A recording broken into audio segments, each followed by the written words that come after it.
Well, good morning. I'm going to talk about Veterans Day. It all started when the Japanese bombed Pearl Harbor in World War II. And I'll tell you a little history about World War II. Well, the Japanese, they bombed Pearl Harbor, so America got mad, and the president said, "Speak softly and carry a big stick," or something like that. And they declared war on Japan. That was Teddy Roosevelt. So anyway, we got in a war with with Japan. That lasted a while, and they were getting wiped out. So they got a hold of Korea, and so Korea helped them out, and then they started winning the war, and because they had North Korea helping them. So America got fed up. They said, "Okay, you started this war, we're gonna end it." So they got this big bomb called the A-bomb. I went through some of the history books. I recreated the A-bomb. This is kind of what it looked like, you know. So I'm gonna do a demonstration outside. This is the other side of it, and it kind of resembles the A-bomb that fell on Japan. So if you're wondering why Korea and Japan don't get along, is because when we dropped the bomb on Japan, Japan was mad at Korea, and they said, "You let us down. You let us down. You let them drop that bomb. You're not our friends. You're not helping us anymore." So that's why Japan and Korea aren't very good friends right now. So next thing I'm gonna show you is a demonstration what happened, you know, how the war ended. So I'll be right back.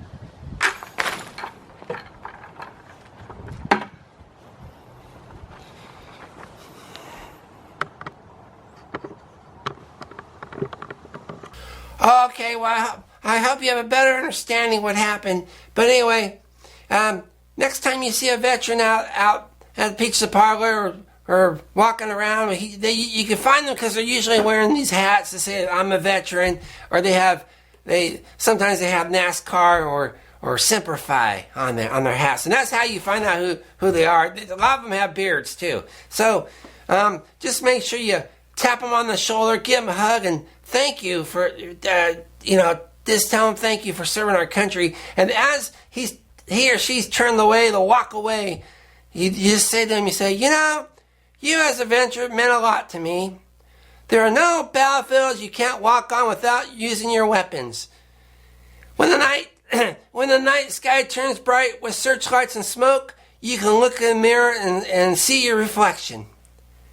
You will not fear danger when it's light outside. But if you stay inside, you can have a warm cup of coffee.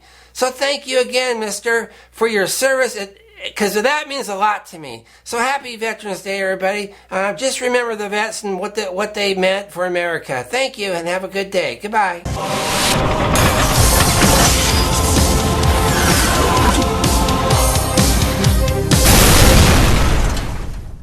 I haven't told you people. I painted this picture on Wizard of Oz.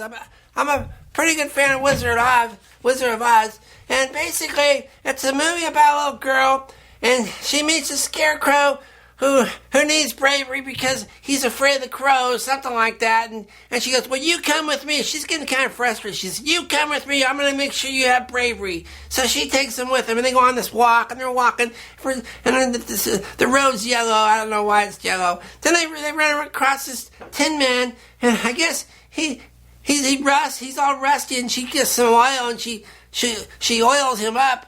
She oils him up, and she goes, "Why are you so rusty?" He goes, "Well, I need brains because I went out in the rain, and I knew it was raining, but I went out anyway, and I rested solid. But you saved my life." So she goes, "Okay, you know what? You need to come with me. You have to come with me. I got to take you to the wizard to make sure you get brains." So they're walking around this road, and the dog starts barking. There's a big lion behind this tree, and the lion goes "Roar!" and she gets mad, and she slaps the lion in the face, and she goes, "You don't have a heart." because you picked on a thing smaller than you. So, and she goes, you're coming with me. And he goes, well, I don't want to go. She goes, well, you're going to go. You're going to go because you need a heart. You shouldn't pick on things smaller than you. So they're all traveling over there. And I guess the ending scene was the Wicked Witch is there. And she's using lightning, some kind of lightning. And it's coming out of her hands. And first she goes at Dorothy's feet. And nothing happens, so she sees the Tin Man, and he's metal, he's a conductor of electricity, so she zaps him, and he falls to the ground, and he's dying, and he turns to Dorothy, he says, save me, Dorothy. So Dorothy finally gets up. She got hurt a little bit. She gets up, she grabs the witch, and she throws him off the castle, and he falls out of the castle, and he blows up, and the Tin Man crawls over and says, come over here. I want to see you with my own eyes, because I guess his eyes got messed up, or I guess the makeup got in his eyes. So she goes, I can't let you die here. So she kind of helps him back to the wizard, and they polish him up, and then he's good as new. So that's the ending. I didn't care for the ending that much, but here's my artwork. This is the lion. See, he's big. He doesn't have a heart. He's always mad. He's always mad at everything. This is Dorothy. I was eating Quaker oatmeals, and this is a female version of the Quaker Oats guy on the oatmeal container. This is the Tin Man and the Scarecrow, and they're always, you notice how they look at each other, they're always fighting. So that's why I made them like they were arguing, because that's all they were doing. And Dorothy, she was getting frustrated with the whole thing. So that's my review on the Wizard of Oz. And this is my artwork, so this is what I painted. So I hope you enjoyed the video, and I'll have more coming this weekend. Have a good week. Okay.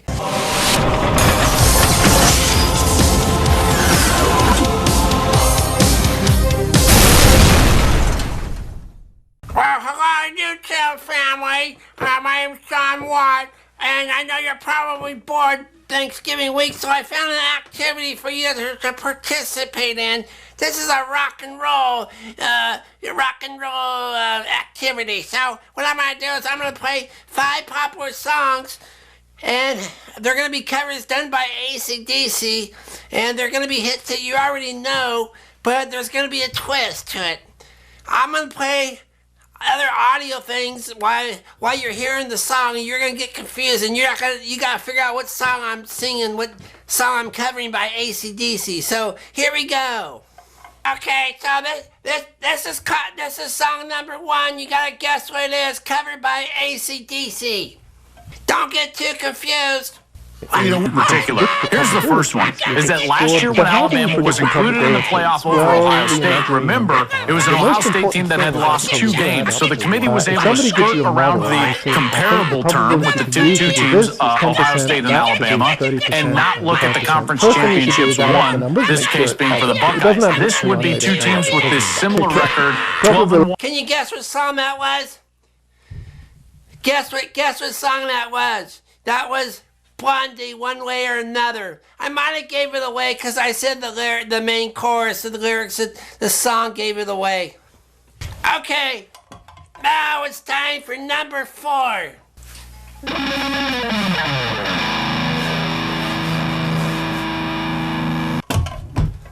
This is my rock and roll voice. Number 4.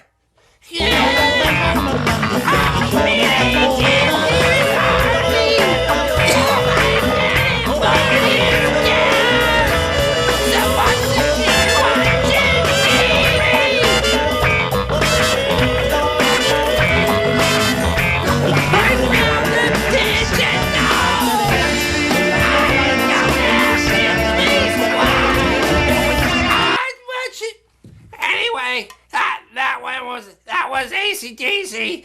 Yeah. Oh, okay. You know that one? Can you name that one? That was Sharon Crow, Soak Up the Sun. Okay, so that was pretty easy. So now it's time for my next one. Okay, this is song number 3. Was popular in the 80s. Talk about it.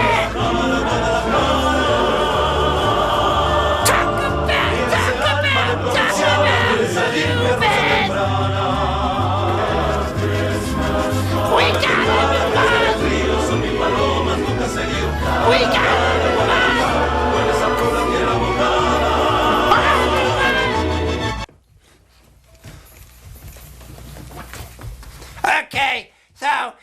the name of that one, right?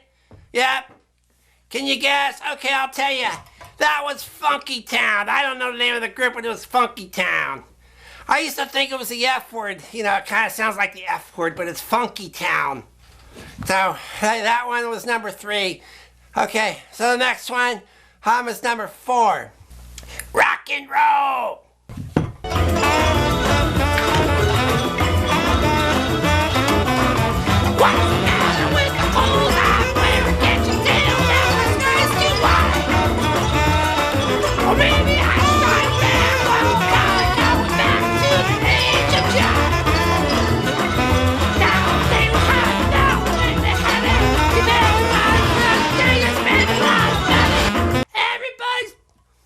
Well, I guess the song ended too quick on that one. Can you guess what that one was? That was Billy Joel Armstrong. It's still rock and roll to me. My voice is going out because this is my rock and roll voice. Okay, got one more. We got one more. I'm saving the easy one for the last one. I gotta start number 1 now. This is number 1. Big right. I got just one life. And a world that keeps on pushing me around. Will I stand my ground? And I won't back down. I won't back down. Well, I think I kind of ruined that one because I said the name of the song and the lyrics as I was singing it. So those are my 5 songs. I hope you didn't get too confused hearing the other music with it, but that was all part of the fun game you can play during Thanksgiving week when you're not at school. So join me and I'll have some more videos up soon. And if I don't see you before Thanksgiving, have a good Thanksgiving and leave the turkey for me.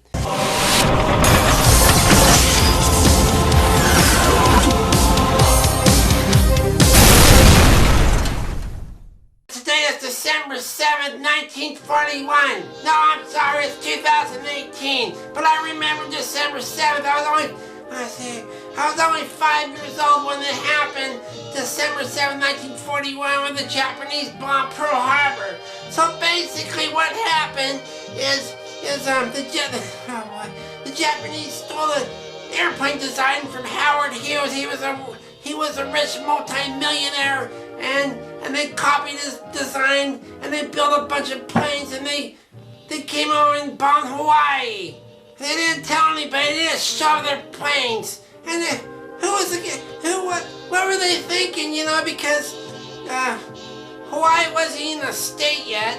I think it became a state in 1951 or something. But there was a naval base there, and basically, Japan is a tiny, tiny country, and the United States is huge. You know what? What were they thinking? What pride? They weren't very bright for bombing the United States. You know, that's like a ladybug trying to pick a fist fight with Muhammad Ali. You know, no chance in hell that would happen. Oh boy, I don't know what they were thinking. You know, maybe I got a better comparison.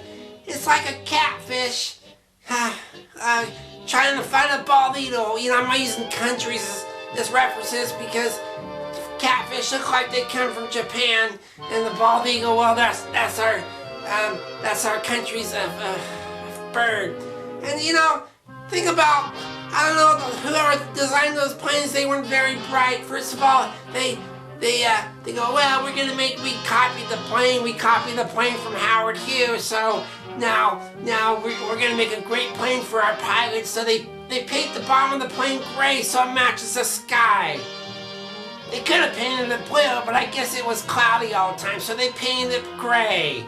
So, and then the pilots are probably all happy. Oh, great, we got fast, great planes designed from the millionaire Howard Hughes, and we're gonna use them to bomb Pearl Harbor. We're gonna go when everyone's asleep and no one will fight back. because we don't want anyone to fight back because we want to surprise them. That wasn't very cool. They could have at least warn people. So anyway, these guys paint the bottom of their airplanes gray.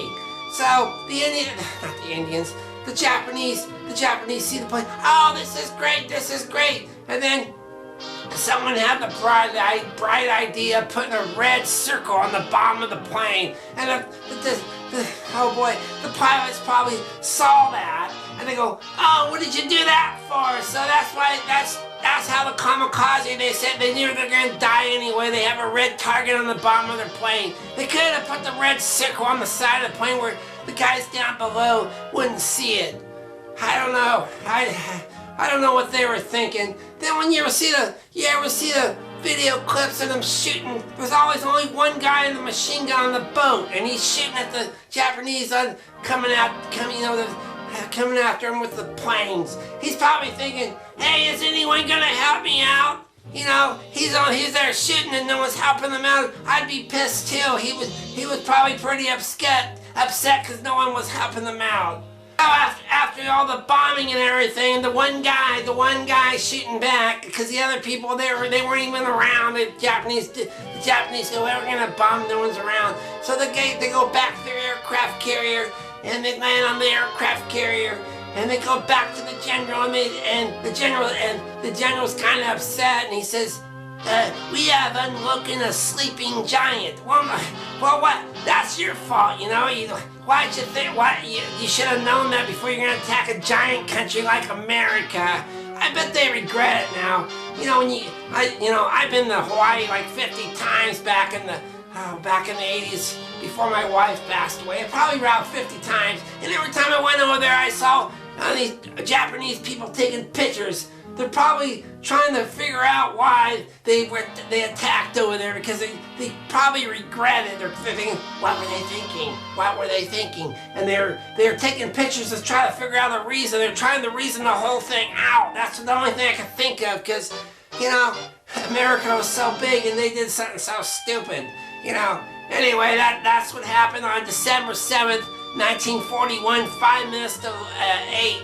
In Hawaii. Oh, another thing, those people on the radar on the mountains, they saw these planes coming, and they said, oh, it's a flock of birds. They should know the difference between birds and airplanes, so they reported it, and the guys higher up said, oh, don't worry about it, because they were all drunk from drinking the night before, and they were in bed. So anyway, I hope you enjoyed my video.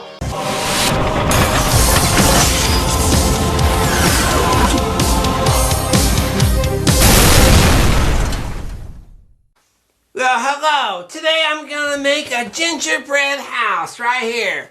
And this was a request by a subscriber named Chris Tankersley. I think I pronounced his name right. Anyway, I'm gonna show you how to make a gingerbread house. I never have done it before, but I'm going to try my best. And this is just for you, Chris. Just for you. Okay, so here it is. So I'll be back in a few minutes with my cooking apron on. I got the gingerbread house right here. I'm going to open it up. It opens very easily. You don't need a knife. You just open it up. Let's see. Okay. I guess they already made the gingerbread. I don't need to make that. Well, that's a sign of relief, because I've never done this before, but I'll try my best. So apparently I don't have a knife. But I got a nail. I found a nail out here. So I'm gonna, instead of running to the kitchen to get a knife, I'm gonna use a nail to open up the package. So here we go, open up the package of the gingerbread house. It's kind of weird, they put little windows in it and everything. You know, why they make a window like that you can't even see out of it? At least they make it hollow so it looks like a window. How could the little gingerbread little gingerbread man inside look out the window and it's blocked off? So here's one portion of the house. Boy, this side has a chimney. So I'm taking this out to show you what it looks like. Normally I would wear gloves, but there's no one else eating it but me and my dogs, so I'm not going to wear gloves. But here's the other one. Of course, the windows are blocked off, so the little man inside can't see out of the gingerbread house. I have no idea what... I think this is probably the roof. There's the grooves in it. At least it looks kind of like a roof. At least there's no holes in it to let the rain in, like they made a mistake with the doors on the other... the windows on the other one. So this is the roof. This is the other part of the roof. I'm going to put it down here. You know? And we got here... And they're a mistake, man. Look at they made roofs so they're blocked off. And they got these little pieces of candy right here. I guess, I don't know what they are. I look at the box. Oh, I guess they go on the roof. See? They go on the roof. I guess kind of confusing reading all this stuff. Pretty complicated. So I'm going to put the candy aside. I don't know what this is. Flour or something. Feels kind of like gushy. I don't know. Let's see. Oh, it's icing. It says icing on the thing here. I wonder if it stays fresh in here. Oh boy, it doesn't have an expiration date. I guess it's okay. Got more in here. Let's see. Little balls. I don't know. I guess this goes on the roof. Well, yeah. Hold on, I have to go get a pan and put this stuff on.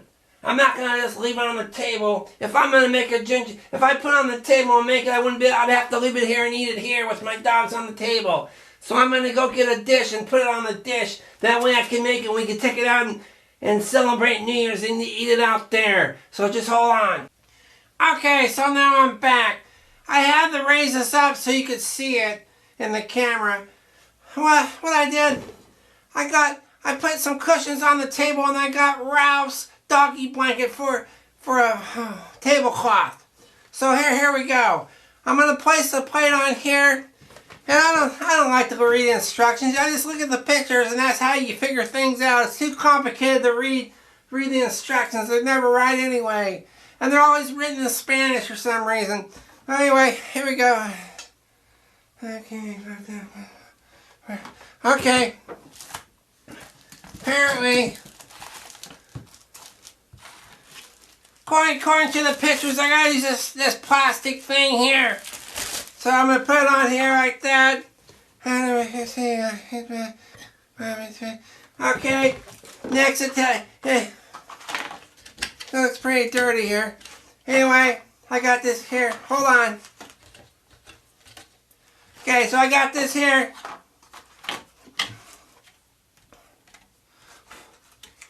So I got this plastic piece here. This goes right here. That's what I'm understanding in the directions. So now I gotta cut this up.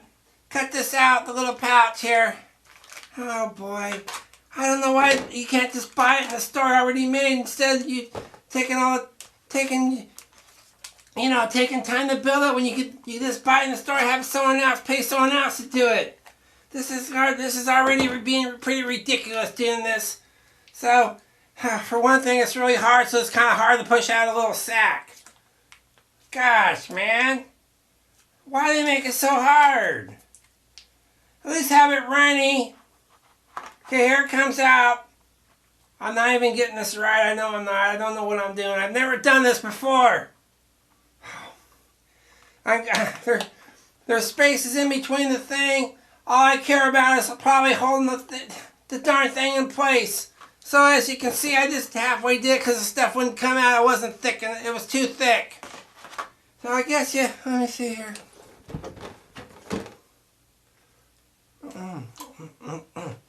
So, after you do that,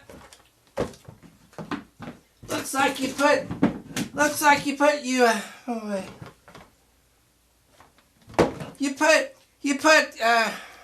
hold on. Got upside down. You put frosting on the side here. I guess it's like a glue. But it doesn't stick to it very well. So I did the best I can. I don't want to do this all day. I'm just doing this for you, Chris. I wish I could mail it to you. Anyway, this side has a chimney, so I think this is a little bit different. I have never done this, Chris, but I'm trying my best. I know you wanted this request, but I don't know what I'm doing. Anyway, here we go. And I guess you stick it on the side. Well, that was pretty easy. You have the door here, right? So, stuck on the side. Okay. Then you get this thing here, and you put it right there. This is easier than I thought. Then you take the other one with the blocked off windows.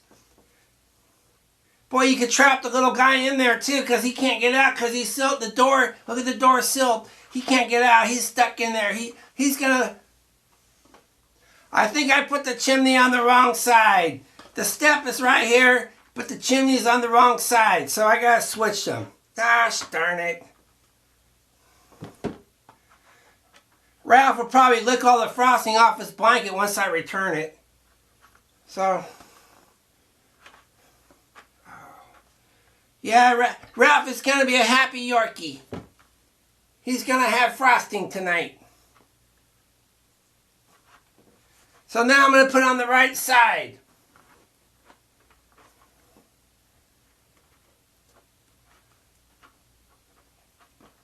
Okay, so I got that completed. That little house, little gingerbread house. There's the back door in the back. Here's the front where the chimney is. So let's see. Okay. Well, wait a minute. How do you put the roof on when the chimney's in the way? It won't go. The chimney's in the way. So I guess we gotta break off the chimney. Oh, okay. Now I can have something to snack on while I eat it. While I build it. Delicious. So, they don't tell you that in the picture to break the chimney off. So why did I switch them in the first place if I was going to break the chimney off? So, here we go. Yeah. The only thing I don't like is how the frosting is so thick. This is outrageous. I can't believe the people who made it. They should have... oh, boy. They should have... it's too thick, man. I'm just going to take it out. This is going to take all day. Chris, why did you put me through this? Oh, boy. This is tougher than I thought. I don't care if I touch it because I'm the only one eating it. And my dogs, too. Gosh darn.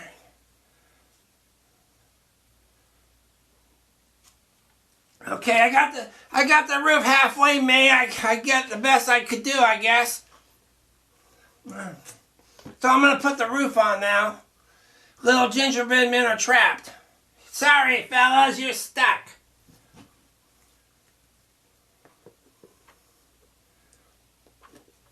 Oh, the roof won't stay on. The roof won't stay on. What kind of design is this? Oh, there it goes. So I got the roof on. I have no idea how I guess you gotta... oh boy. This is too thick. I can't do anything with it. I'll try. This is stupid. Look how thick that is. I can't do anything. Hold on. I'm going to have to go to the microwave oven and come back and do this right. I'll be back. Just hold on. Okay, so I'm back and I zapped it in the microwave. Let's see if this works better.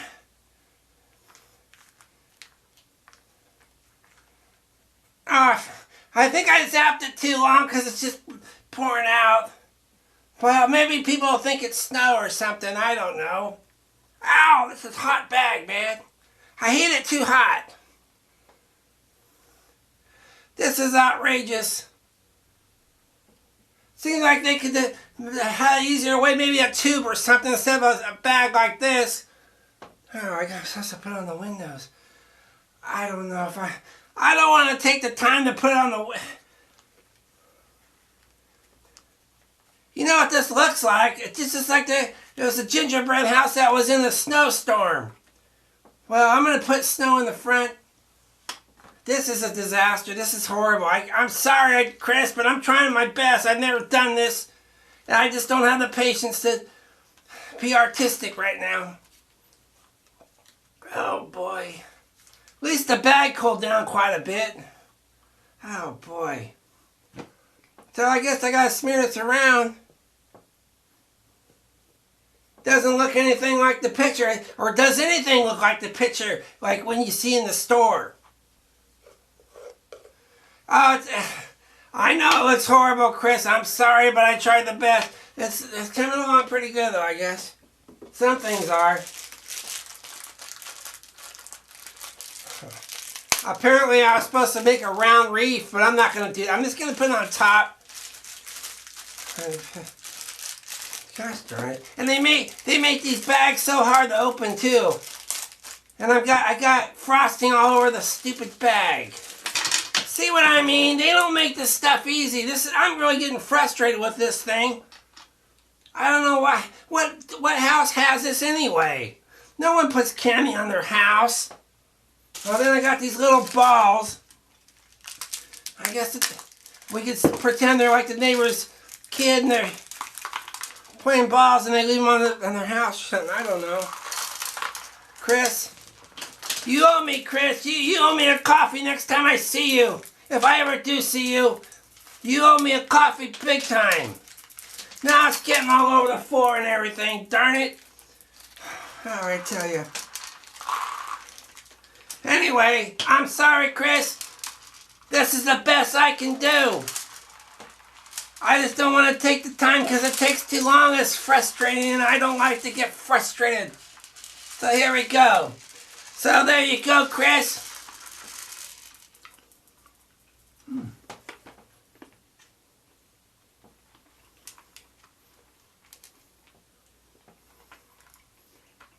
Oh, I got so wrapped in eating all the candy and goodies. I forgot I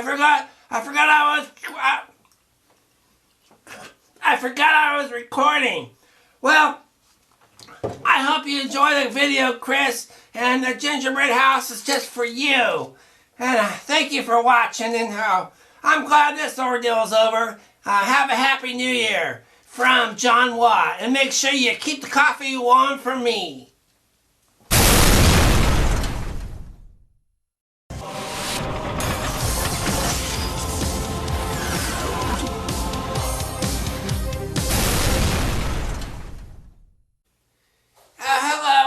To the John Watt Show. Today I'm going to talk about the game Clue.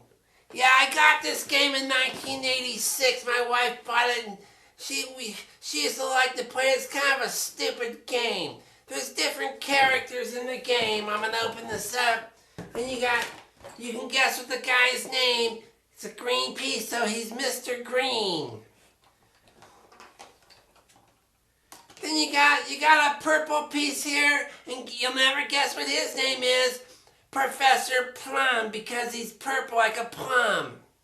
Boy, they're pretty smart for thinking of that. Coding color coding the characters. Then you'll never guess what this guy's name is. Actually, it's a female, but you can't tell it's a female. It's just a plastic piece. But anyway, her name is Mrs. White. Yeah, you'll figure. Then you got the yellow one here, and that's Colonel Mustard. I think they ripped it off from the guy in the Civil War named Colonel Custard, and I think they used mustard instead.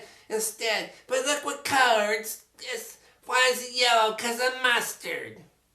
And then okay. So now we finally got the blue piece here, and you know who that is? Oh boy, this is Miss Peacock, okay? And I don't know, but I don't see Miss Scarlet in the board. I can't find her in the box, but she's red. And this is Miss Scarlet on the screen here. And they're kind of weird-looking characters, you know. I mean, look at their faces. You got Colonel Mustard right here. You got Professor Plum, Mr. Green, Miss Peacock, Miss Scarlet, and Mrs. White. What? You know, they're all kind of weird looking. I don't think all these people would be in the same place at one time. You might find a one odd person in the bunch, but all 6 of them look pretty odd, like odd characters. Like, how are they even friends? And why would these old people commit murder? You know, they got so much. One's a colonel, one's a professor, and you really think they're gonna kill somebody?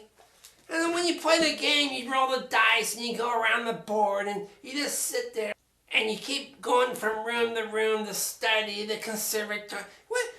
Why do they have the weird names for the room? I'll read the names for you. They have the hall. Yeah, that's typical for a house. The lounge. Do you have a room in your house called the lounge? I never heard of that. There is a dining room. There's a kitchen. What about a bar room? Man, it must be a pretty big mansion. You know, I was real wealthy, my wife and I, but we didn't live in the house with all this stuff in it. Oh, and there's even the library in the Clue game, and there's a study, a billiard room, conservatory, all this stuff in the room. But you know, I don't understand. I don't know why these people are all together. And then what you do is you roll the dice around you go from room to room, and you're there for like probably an hour and a half. You know, and you got all these clues. You ask the other players, hey, I think you got the other players. You go, hey, I think Colonel Mustard did it with a knife in the hall. And look at the weapons involved in this murder game. See all these stupid weapons? They're not gonna. You have a knife, you have a candlestick, a revolver, a rope, a lead pipe, and a wrench. What are these articles doing inside this heavy-duty mansion? Oh, it's just kind of a dorky game. Then you got these little stupid cards that you mark off. You ask the other fellas in the game. Would it be easier? Let me show you. Oh boy, where's the... Oh, here it is. Wouldn't it be easier? You're playing the game, and you're showing each other the cards, and the confidential cards are right here in this little packet on the board. Wouldn't it be easier, instead of rolling the dice and wasting your time playing a stupid game, I'll show you how I can solve the crime. Right here. You just go to the middle and pull out the cards, and you know who did it and why they did it. So, anyway, that's my review on Clue. It's kind of a lame game. I think I'm going to take it to the thrift store and get rid of it, because it's not fun anymore. I mean, it might have been fun in the 70s when there was nothing else to do but watch TV and you know, go outside and, you know, have fun outside. But now they got video games that are more entertaining than this stupid game. Anyway, I wouldn't recommend this game. This is kind of a waste of time with weird-looking people. Well, thanks for watching my video. If you want some more game reviews, I can do that. And if you haven't, you know, subscribe over here and I'll get things going. All right, goodbye.